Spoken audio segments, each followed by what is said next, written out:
So you came here because you're interested in learning a little bit more about osteoporosis and what you can do to be sure you are not one of two women or one of every 3 or 4 men who gets a fragility fracture during your lifetime.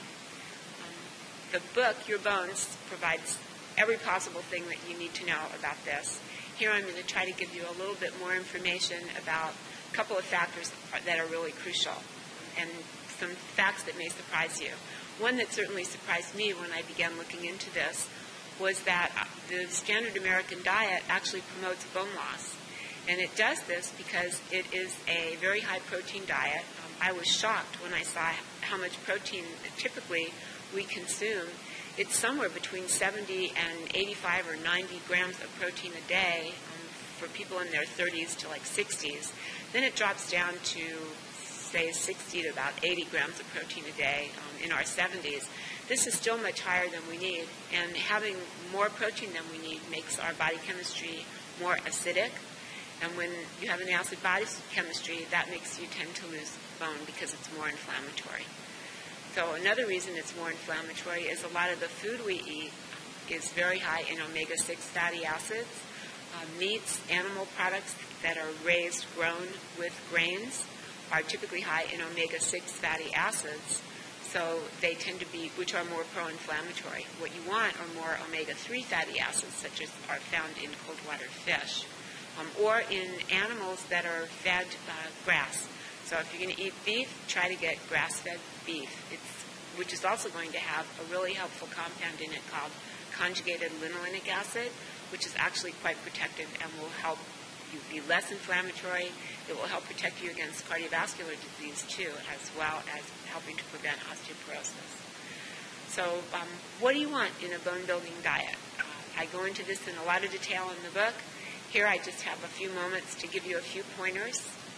The main things are you want to eat organic food. You want to eat mostly vegetables. And and you want to eat real food. Real food is the stuff that you find around the perimeter of the grocery store in the refrigerator section because it's not a Twinkie and it's not going to be lasting for 50 years on the shelf, okay?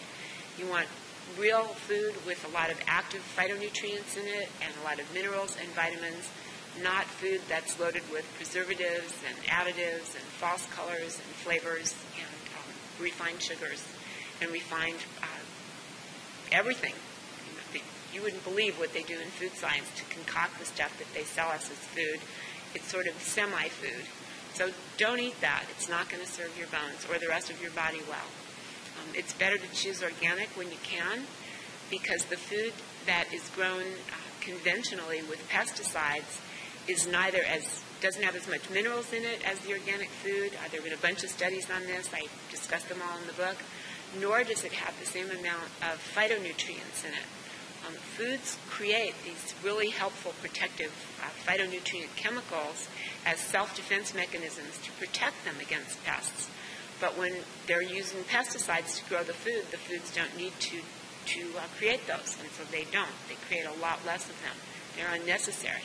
And the plants grow a lot bigger and faster, but they're not as dense in nutrients.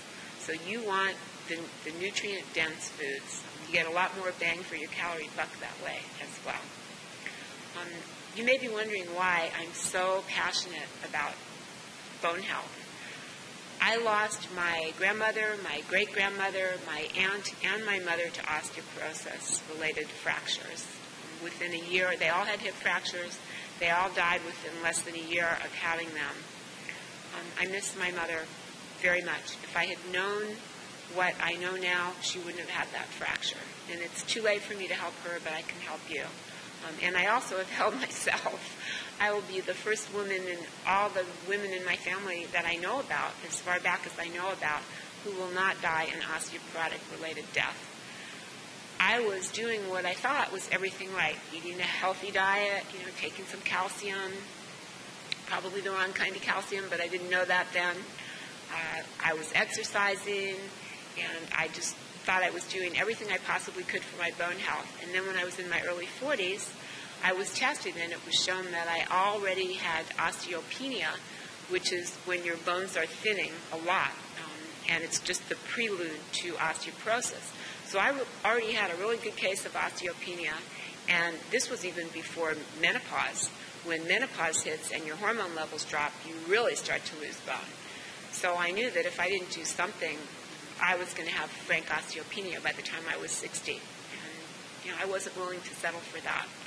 I wished to be around for my grandchildren.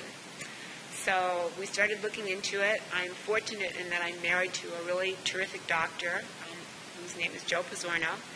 He's a naturopathic doctor and the founder of a medical school out in Seattle called Bastyr University. He was aware of a bunch of cutting-edge tests at the time that looked for genetic issues in bone health. And I discussed these also in the book. And we ran the panel on me, and it turned out that I have a vitamin D receptor that doesn't work very well. So I need a lot more vitamin D than the average person. When we discovered this, the recommendations for vitamin D were still about 400 units a day. That was the upper level for what people were supposed to be taking. Now most doctors are recommending somewhere between 2,000 and 5,000 units of vitamin D a day, especially for people who live in the northern latitudes where we don't get as much sunshine, because that promotes vitamin D formation in the skin.